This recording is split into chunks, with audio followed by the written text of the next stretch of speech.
Sot do të flasim për shëndetin si gjithmonë, por për një organ të veçantë, ne shpesh e neglizhojmë atë dhe kur kemi probleme të mirëfillta, atëherë fillojmë të kujtojmë se duhet të shkojmë ndonjëherë tek mjeku. Është një organ i cili na lidh vërtet me botën jashtë në kuptimin e parë dhe të gjitha kuptimet e fjalës. Jemi duke folur për shëndetin e syrit. Në temën që unë vijova, edhe përpara se të vendoseshim në live, thashë një ndër problematikat më të pakta është mbajtja e syzeve, thjesht për të rregulluar shikimin apo problematikat me shikimin larg dhe afër.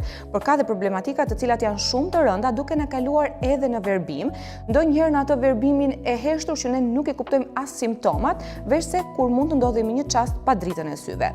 Shpesh njerëzit më të dashur i konsiderojmë drita e syve dhe në fakt kështu është, sepse nëse ne humbasim kontaktin viziv me botën jashtë, shumë gjëra nuk mundi t'i shohim. Nuk mund të shohim mrekullitë që natyra ka, nuk mund të shohim të afërmit tan, nuk mund të shohim fëmijët tan dhe patjetër nuk mund të shohim edhe veten tonë ndonjëherë në kuptimin e viziv, por nga ana tjetër edhe të arritjeve që bëjmë. Kështu që një kujdes të mirëfillt duhet edhe për shëndetin e syrit. Nëse ndonjëri prej jush këto kohë ka neglizhuar, është ndoshta pikërisht çasti një kujtesë e vogël për ndërgjegjes që ju ta bëni atë ndoshta nesër apo në ditët që vijojnë.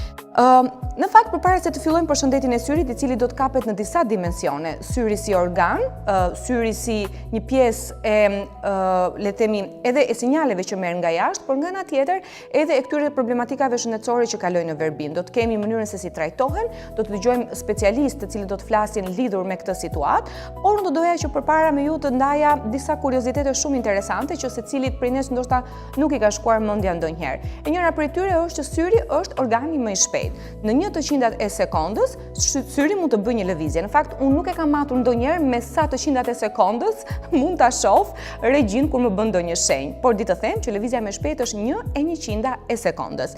Retina përmban qelizat speciale të cilat quhen kone dhe në fakt një njeri ka 6 deri në 7 milion kone të shpërndara. Dhe të gjithë ne e kemi një pikë të verbër në sy konsiderohet, është një vend ku nervi optik lidhet me retinën dhe ky i fundit nuk përmban receptor drite, kështu që në këtë pikë asnjëri prej nesh nuk sheh. Në fakt, syri përpunon miliarda informacione çdo ditë. Ne shohim në të njëjtën kohë një pamje të gjerë, një fushpamje me shumë objekte njerëz në të njëjtën kohë. E kështu retina e syrit mund të dërgojë mbi 10 milion sinjale nervore drejt trurit për të përpunuar informacionin vizual. Syri është organi i dytë më i komplikuar mbas trurit, kështu që duhet patur vëmendje, sepse nëse një proces i vogël të ndryshoj, apo një nerv, apo ndoshta një mungesë e perceptimeve apo përcjelljes së sinjaleve mund të shkaktojë probleme të mëdha. Çdo sy ka, pra kur themi çdo sy secili prej syve ka 107 milion qeliza të ndjeshme ndaj dritës dhe janë qeliza ndijore të cilat përcjellin informacionin e dritës që ne shohim. A i dini që ka një pjesë të veçantë në organizmin ton, në të cilën nuk ka e në gjaku, dhe është pikërisht kornea, e cila furnizohet me oksigjen thjesht nga natyra, duke bërë kështu që jetë një pjesë shumë e veçantë e organizmit ton. Dhe një tjetër kuriozitet i veçantë është fakti që syri është unik për çdo njeri. Secili nga ne i ka ndodhur të kuptoj kur bëjmë zakonisht mjetet e identifikimit apo kur na duhet ta përdorim përsëri shikimi si një mjet identifikues për pasaportat biometrike të tjera me radhë. Pra shikoni çfarë organi të veçantë kemi, sa i ndërlikuar është ai, sa shumë funksione ka dhe patjetër sa dhuratë të bukur kemi kur Zoti na e ka falur vërtet dritën e syve. Unë thash pak më sipër që do të jetë një emision i cili do të jetë i pasur me informacione, jo vetëm në formën e kurioziteteve, por edhe në formën e marrjes së këshillave shumë specifike lidhur me mënyrën se si duhet ta relaksojmë syrin për ata që rinë gjatë gjithë kohës në kompjuter, për ata të cilët kanë punë të lodhshme nëpër ekranet e telefonit, patjetër që rezatimi blu apo rezatimi i të gjitha mjeteve teknologjike ka një ndikim në syrin ton, edhe pse shkenca ka evoluar dhe është përpjekur që nëpërmjet syzeve apo blu reflekseve e të tjera mënyra rikuperuese, ndoshta e ka lehtësuar pak këtë organ në veprimtarinë dhe funksionin e tij, por gjithsesi kur ne jemi në mënyrë intensive përpara ekraneve, përpara telefonave, përpara shumë mjeteve të tilla, sigurisht që syri nuk ka mirë, themi zakonisht. Për këtë, unë sot kam një të ftuar speciale, për mua është një mikesh shumë e rëndësishme, por është mikesh edhe e juaja, sepse asnjëherë nuk është kursyer që t'i japi këshillat e veta. Është doktoresh Stella Ceca, e cila është oftalmokirurge. Ajo merret shpesh me individ të cilët vuajnë nga problemet e syrit, nga më minimale deri tek më madhore, sikur është glaukoma. Ajo do na shpjegojë çfarë është glaukoma dhe çfarë është tensioni i syrit.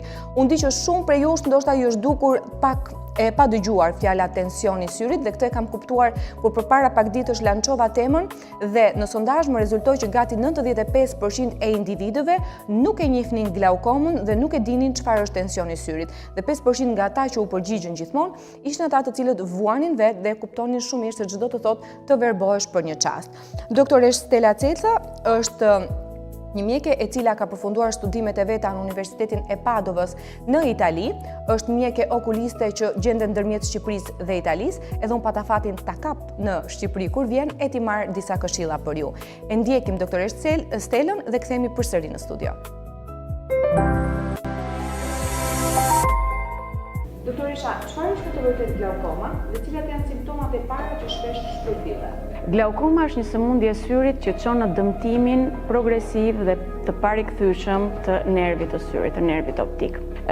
Faktori kryesor që shkakton glaukomën është tensioni i lartë i syrit, por studimet kanë treguar dhe ne në fakt në praktikën tonë hasemi edhe me forma të tjera të glaukomës, pra nuk është thjesht vetëm tensioni i syrit, ka edhe glaukom me tension normal, që ka faktor të tjerë pastaj që mund t'i diskutojmë edhe është një ndryshim, një disbalans e qarkullimit të gjakut, janë faktor neurodegenerativ, po ashtu edhe faktor anatomik që struktura e syrit është e tillë, me ato membranat përreth nervit optik shkaktojnë një shtypje tek nervi dhe përjedhoj, shkaktojnë dëmtimin e tij.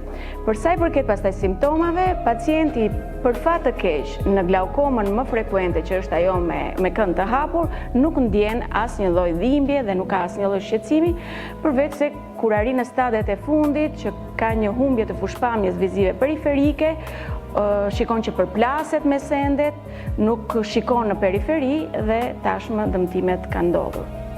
Dëgjuam termin tensioni i syrit. Çfarë është ai dhe si ndikon zhvillimin e glaukomës? Tensioni i syrit është një rritja më mirë e tensionit të syrit vjen si pasojë e prodhimit të tepërt të lëngut të ujit brenda në sy ose të mungesës së largimit, pra ai prodhohet në mënyrë në sasi normale, por nuk arrin të largohet nga syri dhe përjedhoj shkakton një shtypje në nivelin e nervit të syrit.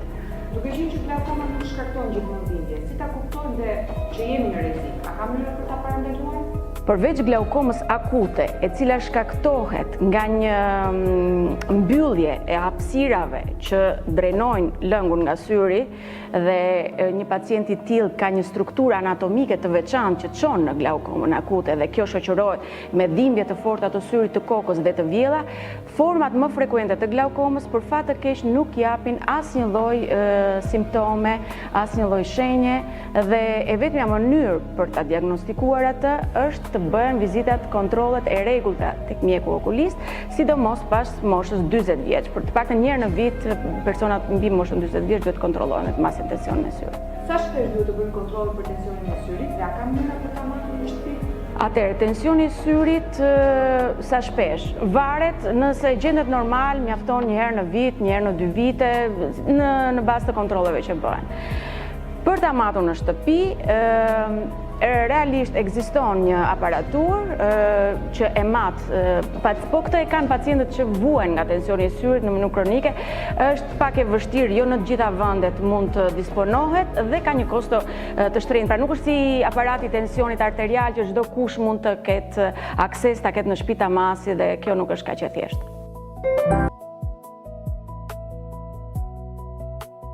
Mirë se u rikthyet përsëri në studio. Besoj që këshillat e doktoreshës ju kanë vlejtur, njëkohësisht dhe për të marrë informacion, por mbi të gjitha për të ndërgjegjësuar.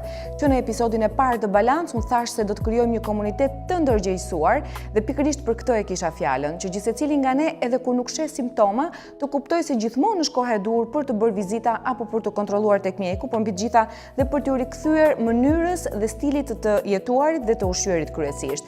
Siç e vumre, glaukoma është një ndër faktorët ose le të themi një ndër sëmundjet e nervit optik, i cili zhvillohet herëherë gradualisht, duke mos na dhënë fare simptoma dhe duke kaluar direkt në formën e saj më të keqe, pra në verbim, por kemi dhe raste të caktuara, të cilat na japin dhimbje të forta të kokës apo të syve, herëherë humbje të ekuilibrit, dhe pikërisht janë këto momente që ne ndonjëherë i neglizhojmë ose ndoshta i ngatërojmë me shqetësime të tjera të lidhura me sëmundje të tjera të organizmit tonë. Por ajo çfarë vumre nga e gjithë biseda dhe me doktoreshën është fakti se faktori i mosdijes ose i paditurisë e mungesës së informacionit mbi këtë sëmundje është shkaku kryesor i mos parandalimit në kohë. Sigurisht glaukoma është një sëmundje e cila jo gjithmonë mund parandalohet, por ama nëse ne i kapim në kohë, mund të lehtësojmë situatën duke u përmirësuar edhe shikimi apo duke u përmirësuar edhe të dhimbjet që ajo zakonisht sjell e kështu me radhë. Duhet patur parasysh edhe një herë se ajo çfarë kemi më të çmuar në jetë, thesari më i çmuar në cilin vërtet duhet të investojmë, është pikërisht shëndeti. Ndaj dhe Balans vjen për ju çdo të premte me këshilla të vyera, me specialistë herë të ftuar, por patjetër duhet jeni ju vigjilent të bëni gjithmonë subscribe për ata që ende nuk janë njohur me temën, edhe me emisionin, por edhe ju që jeni duke i ndjekur deri tani, bëni shpërndarje të linkut. Është një formë shumë e mirë për të ndarë informacionin, por nga ana tjetër për të bërë bashkë dhe për të mësuar më shumë mbi ato çfarë vërtet rrezikojnë shëndetin tonë. Emisioni Balans transmetohet çdo të premte 19:30 në YouTube, ku edhe ju keni kontributin tuaj në pjesën e dytë të emisionit duke sjellë pyetjet. Ndaj nga cila do platformë që jeni duke na ndjekur momentalisht, ju lutem subscribe ose shkoni në linkun që ju kemi lënë në Instagram dhe bëni pyetjet tuaja për cilën do paqartësi që keni lidhur me këtë temë dhe për çdo episod për temat që ne vendosim. Po ashtu, ky emision transmetohet në Alb Radio në Zvicër, një partner i jon i cili është bashkuar kësaj nisme për t'i dhënë edhe më shumë mundësi shqiptarëve të diasporës për ta ndjekur live, le të themi, këshilla të cilat lidhen me shëndetin. Dhe diaspora është bashkuar këtij emisioni duke dhënë shpesh pyetjet e veta, komplimentat, herëherë edhe këshilla në mënyrë që ne të përmirësohemi. Pra siç e vumre, ajo çfarë po flasim sot është pikërisht shëndeti i syrit. Ne kemi përgatitur disa statistika, të cilat do t'i transmetojmë më vonë. Kemi përgatitur gjithashtu dhe disa këshilla mbi ushtrime të caktuara që duhet të bëjmë për të shplodhur nervin, që patjetër nuk kanë lidhje të drejtë për drejtë me glaukomën, por kanë lidhje të drejtë për drejtë me shëndetin e syrit dhe me cilësinë e shikimit. Të qeshura në studio mbrapa kuintave, duke provuar ushtrimet që doktoresh Stella na sugjeroi për të bërë lidhur me shlodhjen kur kemi shpesh ekranet apo telefonat. Në fakt, edhe kur nuk kemi punë, shpesh ne mbajmë telefonin në dorë, herëherë bëjmë një scroll kot të ekranit, por harrojmë që në këtë moment, përveç se nuk po marrim asnjë informacion apo benefit, jemi duke dëmtuar edhe nervin optik. Kështu që njëri prej ushtrimeve që do t'ju ndihmoj për relaksimin e nervit optik është teknika 20-20-20. Pra, çdo 20 minuta, shikoni diçka që është rreth 20 metra larg, për të paktën 20 sekonda. Pra, çdo 20 minuta, një objekt i cili është rreth 20 metra larg jush dhe këtë e bëjmë për të paktën 20 sekonda. Kjo është një mënyrë shumë e mirë për të relaksuar nervin optik. Kështu që provojeni tani, ndoshta edhe pasi të kemi mbaruar emisionin, por mund t'i shkruani. Rrotullimi i syve. Shikoni lart, pastaj lëvizni syt ngadalë nga e djathta në të majtë dhe poshtë duke krijuar një rreth të plotë. Përsëriteni këtë ushtrim në disa herë. Dhe përqendrimi në pika të afërta dhe të largëta. Mbajmë një laps ose një objekt në nivelin e syve, fokusohemi tek ai për disa sekonda dhe më pas kalojmë shikimin në një objekt më larg duke fokusuar përsëri në disa sekonda. Ky ushtrim duhet përsëritur 10 deri në 15 herë. është një ushtrim I cili përmirëson fleksibilitetin e fokusit dhe redukton tendosjen e syve. Palming ose ushtrimi I shplodhjes është fërkimi I duarve derisa të ngrohen butësisht dhe duke I vendosur mbi sy. Kështu I mbajmë për disa minuta duke u përqendruar në errësirë dhe relaksim. Pra, duket ndonjëherë sikur nuk e gjejmë kohën për të kujdesur, por janë ushtrime kaq të thjeshta sa mund t'i bëjmë kudo. Qoftë edhe në ambientin e punës, mund t'i kushtojmë vetes mundësinë për të realizuar këto ushtrime, qoftë edhe në shtëpi dhe në çdo moment tjetër. Pra teknika 20-20, e cila është me objektin, rrotullimi I syve, vendosja e duarve të ngrohta në sy dhe përqendrimi në pikat të afërta dhe të largëta. Pra veprime shumë të vogla që nuk na kushtojnë absolutisht. Erdhi sinjali që kemi pyetje, sepse është pikërisht koha juaj kjo. Në pjesën e dytë ne gjithmonë jemi dedikuar pyetjeve të publikut. Dhe pyetja e parë është: si të zvogëlojmë tensionin e syrit? Në fakt, si kundër dhe doktoresha shpjegoi, tensioni I syrit është një gjendje e cila jo domosdoshmërisht lidhet edhe me ushqyerjen. Pra, ka faktorë të ndryshëm që rrisin tensionin e syrit. Megjithatë, asnjëherë nuk është keq të kujdesemi për ushqimin. Ushqimet të cilat përmbajnë antioksidant, kryesisht vitaminën A dhe E, janë shumë të rëndësishme. Në fakt, kur flasim për vitaminën A, është një element shumë I rëndësishëm për retinën e syrit dhe mungesa e saj mund të çojë në atë që quhet verbëria e natës, që nuk ka lidhje me kemi syze apo jo, shohim mirë apo jo. Mungesa e vitaminës A është e theksuar tek ata individë të cilët natën nuk shohin absolutisht. Pra, edhe nëse ditën kanë një shikim të mirë, në errësirë ata e humbasin fokusin, ekuilibrin dhe gjithçka. Patjetër që natën askush nga ne nuk shikon mirë, por individët të cilët kanë vërtet vështirësi qoftë edhe në drejtimin e automjetit apo në gjetjen e rrugës, këta individ duhet patjetër të shohin një herë nivelet e vitaminës A ose të shohin ushqyerjen e tyre. Sigurisht është hidratimi, sepse syri përsëri ka nevojë për hidratim dhe është mirë që të konsiderojmë marrjen e ushqyesve nëpërmjet çajrave, nëpërmjet lëngjeve të ndryshme apo suprave të ndryshme gjatë stinës së dimrit apo kujdo qoftë. Patjetër është aktiviteti fizik, përjashto rastet caktuara të një glaukome të rëndë që doktoresha do të na shpjegojë, të gjithë individët duhet të kryejnë aktivitet fizik, por nga ana tjetër edhe këto ushtrime që unë përmenda më sipër.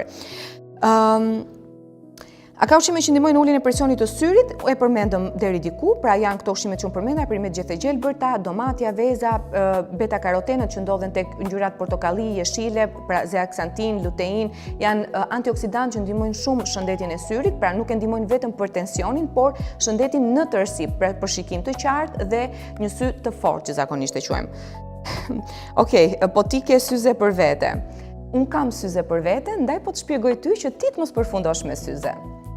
A ka ushqime që ndihmojnë në uljen e presionit të syrit? Pak a shumë ne I shpjeguam këto. A është tensioni I syrit përpëlitja e qepallës së syrit dhe si lidhet kjo fundit me ushqyerjen? Në fakt, përpëlitja e qepallës së syrit, zakonisht gjyshet tona apo të vjetrit që kemi në farefisni na kanë thënë se shpesh është dikush duke ju përmendur dhe kjo nuk ka lidhje fare me këtë në fakt, por është një lëvizje e pavarur e cila vjen në formën e një situate nervoze ndoshta. Herëherë na thonë që është për hir të prishjes së motit, po as edhe kështu nuk funksionon. Gjithsesi, kjo lëvizja e qepallës së syrit nuk ka lidhje të drejtë për drejtë me tensionin e syrit. Megjithatë, e mira është që herëherë të bëjmë një kontroll se asnjëherë nuk I dihet. Cilat vitamina ndihmojnë për shikimin? Në fakt, shëndeti I syrit është shumë I varur nga ushqyerja, pavarësisht glaukomës që është një tjetër sëmundje, po flasim për shëndetin e tërësi, duhet patjetër të kemi një dietë të pasur me të gjithë antioksidantët. Kur flas me të gjithë antioksidantët është sasia e ngjyrave. Unë gjithmonë e shpreh, a është e mundur që të kemi gjithë ylberin në një pjatë? Pra duke patur sa më shumë ngjyra ose duke konsideruar këtë ylberin që zakonisht të themi, jemi duke diskutuar praninë e antioksidantëve.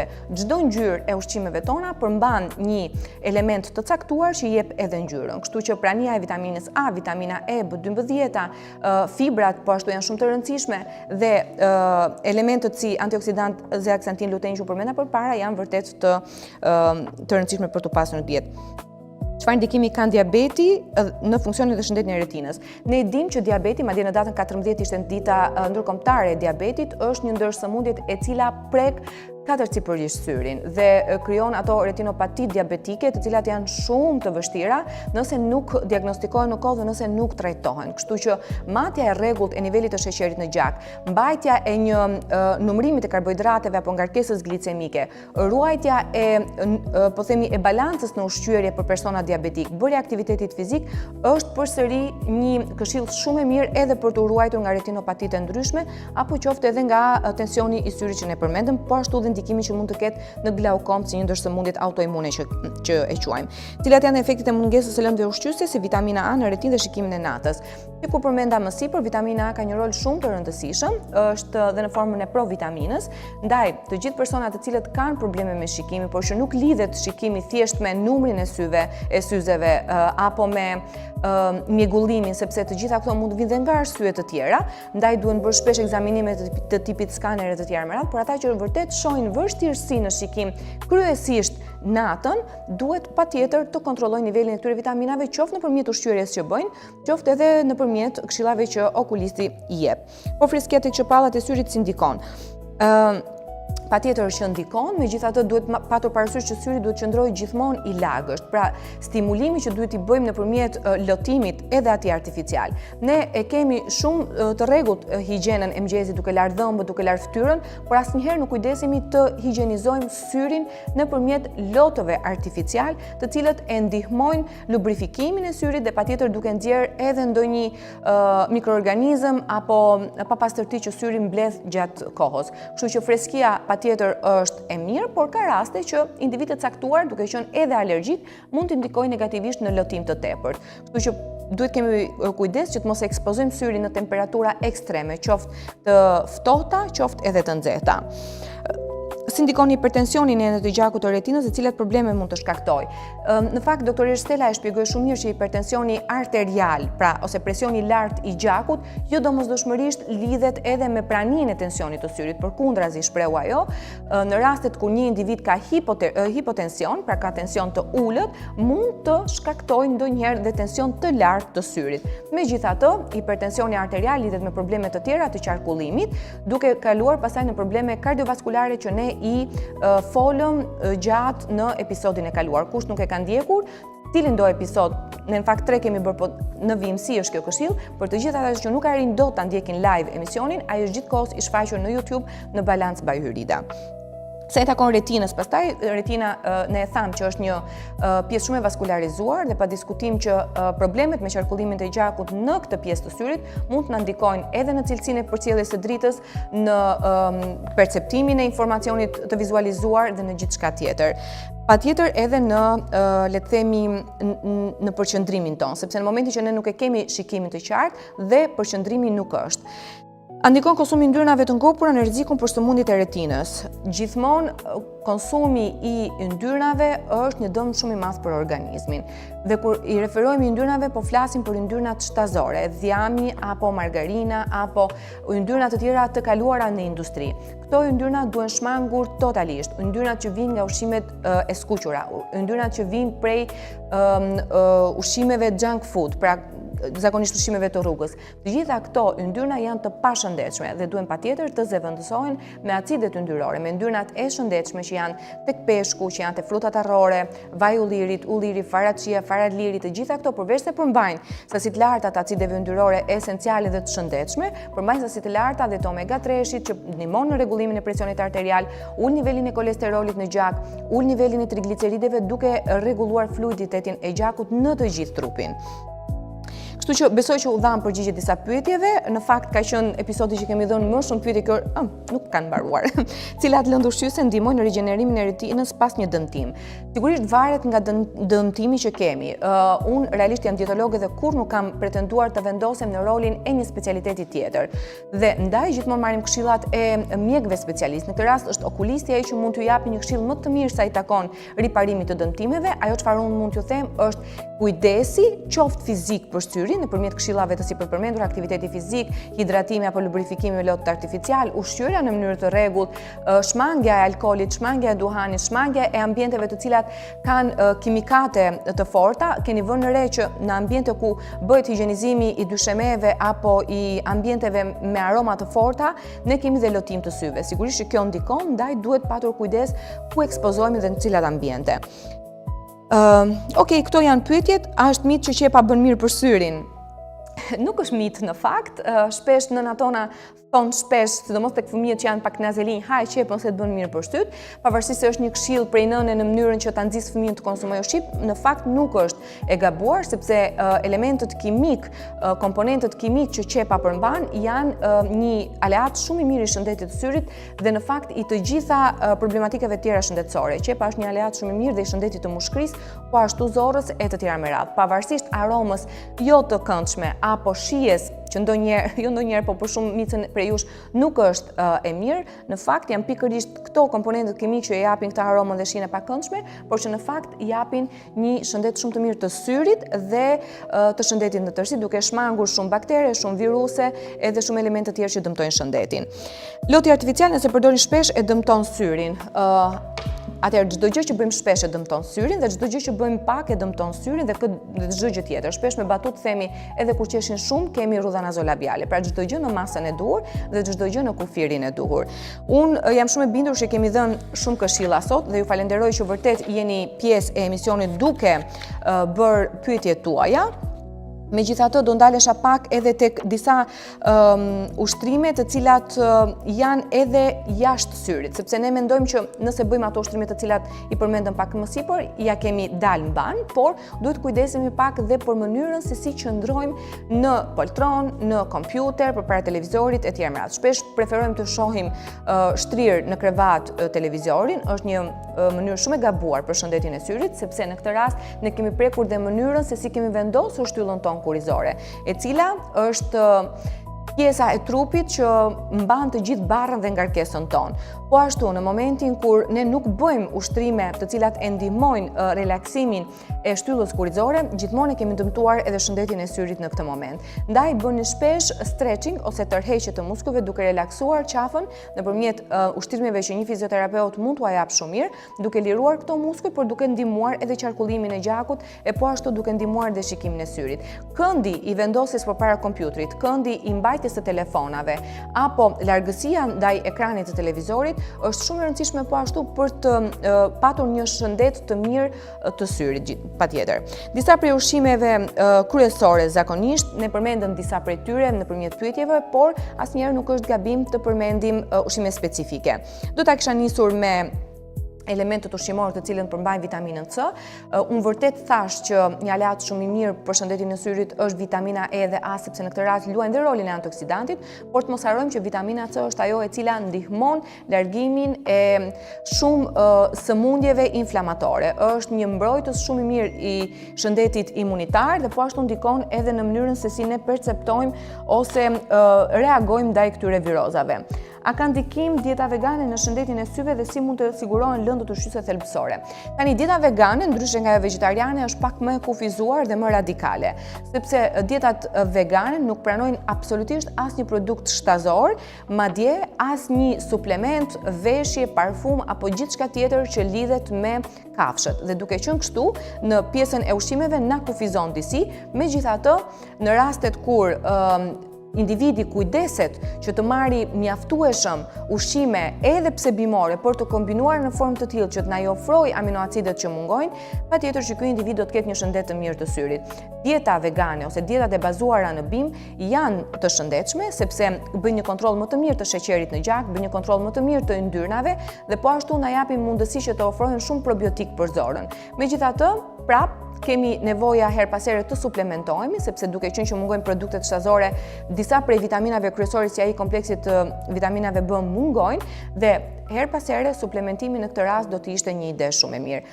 Megjithatë, në rast se ju jeni të induktuar për dietën vegane, pra jeni më shumë të detyruar nga të tjerë, është mirë që të zgjidhni ato preferenca që ju keni. Pra nuk është mirë që të impononi regjime ushqimore tek të tjerët për arsye të caktuara, për jashtë individë të cilët e kanë zgjedhur kështu këtë situatë. Megjithatë, po i përgjigjem shkurtimisht pyetjes së fundit që ishte lidhur me praninë e zinkut në regjimin ushqimor dhe të aktivitetit fizik.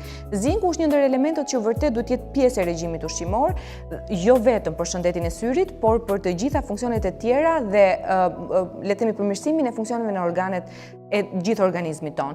Megjithatë, lidhur me syrin, përsëri zinku është element kyç në rregullimin e fleksibilitetit, e qarkullimit të gjakut, e pastrimit të tij dhe në formën e antioksidantit. Gjithashtu, keni kujdes bërjen e aktivitetit fizik, duhet një aktivitet aerobik, kryesisht ecje në natyrë, biçikletë e tjera me radhë, duke mos u sforcuar shumë. Rregullimi i dietës ushqimore, keni parasysh kafeinën, pra përdorimin e kafes.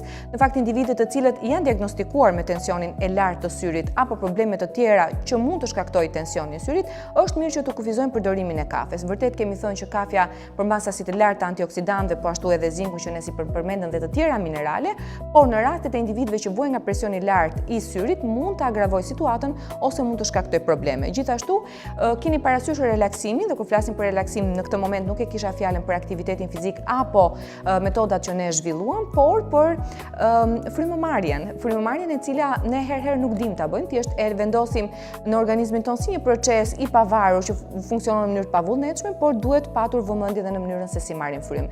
Dalja në natyrë, yoga apo ushtrime të tjera të cilat ndihmojnë frymëmarrjen apo frymëkëmbimin, do të na ndihmonin edhe për shëndetin e syrit.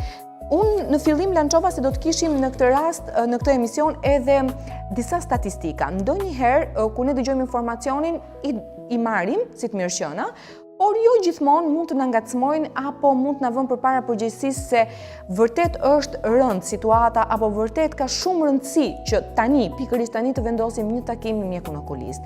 Dhe unë e di shumë mirë që mbas këtyre statistikave dhe grafikëve që do të shohim, do ta kuptoni sa e rëndësishme është të kemi një kujdes të mirëfillt për syrin. Kështu që regjia, të lutem të më ndihmoj me vendosjen e këtyre statistikave. Pra, ju besoj jeni duke e parë tabelën, regjia, dhe jeni duke vënë re gjithashtu se në këtë tabel ju keni një numër të lartë dhe një shifër të lartë të problematikave shëndetësore, e cila është me sasi të përqindjeve, por do të shikoni dhe grafikun në tërësi. Më lini një sekond sa unë të mund ta kem në ekranin tim këtë tabel. Atëherë, kemi përhapjen sipas moshës dhe gjinisë në kolonën e parë për të kuptuar që në fakt glaukoma nuk zgjedh moshën. Megjithatë, prek 3.5% të popullsisë në moshën mbi 40 vjeç, përqindja rritet ndjeshëm në moshat më të larta dhe rreth 6 apo 8% e personave mbi 60 vjeç janë të prekur. Gratë mbi 60 vjeç kanë një rrezik më të lartë të zhvillimit të glaukomës me kënd të mbyllur, atë që doktoresha shpjegoi, dhe tensioni i syrit, gati 10% e personave me tension të lartë të syrit zhvillon një glaukom brenda 5 viteve nëse nuk trajtohen.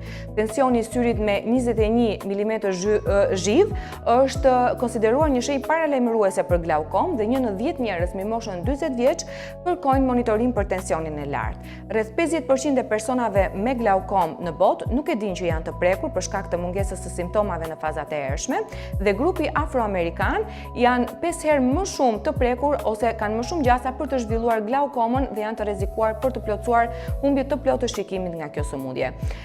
Rritja e rrezikut me histori familjare, patjetër që trashëgimia ka një rol kyç edhe në këtë sëmundje, dhe të pasurit e një antarit të familjes me glaukom e rrit rrezikun për të zhvilluar sëmundje me 4 deri 9 herë krahasuar me ata që nuk kanë histori familjare të sëmundjes, dhe në vendet në zhvillim, sigurisht që rreth 90% e rasteve të glaukomës është e vendosur në vendet në zhvillim dhe mbetet e pa trajtuar, duke çuar në një numër të lartë të rasteve të verbërisë së pakthyeshme, sepse problematika e glaukomës është pikërisht kjo që nuk e kthen shikimin, edhe pse tashmë mjekësia ka avancuar duke përdorur metoda metoda të ndryshme që mund të rikuperojnë deri diku shikimin. Glaukoma me kënd të mbyllur është më e rrezikshme dhe shfaqet pa pritur dhe përbën 26% të rasteve globale. Kështu, glaukoma, siç edhe tham, është një ndër problematikat shëndetësore të cilat mund të vijnë në mënyrë graduale, ndonjëherë dhe të menjëhershme, por ajo çfarë është e rëndësishme është fakti që glaukoma nuk krijon vdekshmëri. Megjithatë, edhe pse nuk krijon vdekshmëri, glaukoma ka probleme të cilat lidhen me jetën sociale. Këtë do ta shohim pikërisht tani tek grafiku i situatave problematike që zakonisht glaukoma sjell. Pra, është një grafik me i ndarë në dy vlera, në përqindje të problematikave shëndetësore që ajo sjell, por nga ana tjetër edhe të moshës kur zakonisht i ka këto probleme. Besoj regjia e ka të shfaqur tashmë në ekran. Dhe siç ju e shikoni, në boshtin vertikal aty do të kemi dhe përhapjen sipas moshës apo sipas gjinisë që unë i përmenda pak më sipër, shkallën e diagnostikimit të vonuar, grupin etniko afroamerikan që unë përmenda më sipër, rreziku me historitë familjare dhe situata në vendet në zhvillim. Në këtë grafik ne jemi duke vënë re se impakti social dhe psikologjik është ai që ka më shumë rëndësi dhe po ta vini re është gati 100%.